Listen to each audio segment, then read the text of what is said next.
Assalamualaikum dan salam madani.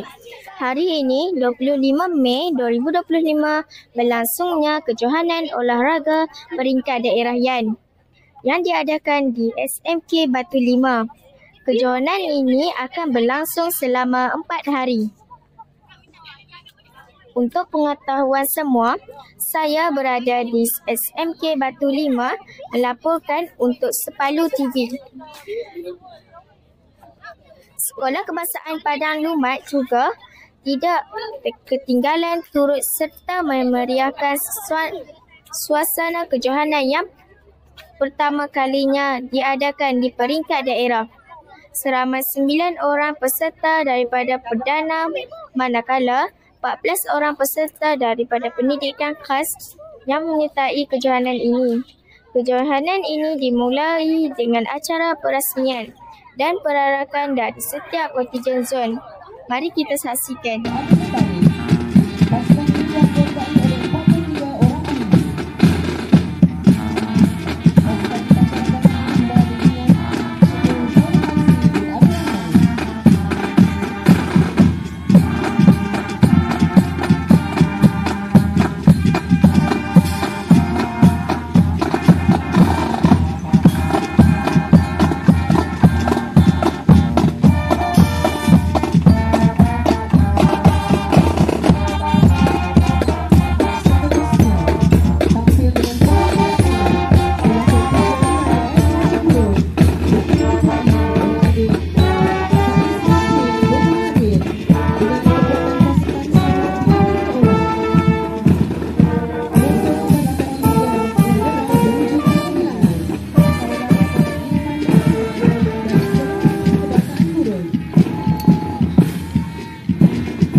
Bersama saya pada hari ini, Saudari Hana Arisa binti Muhammad Tamizi serta lontar peluru P4.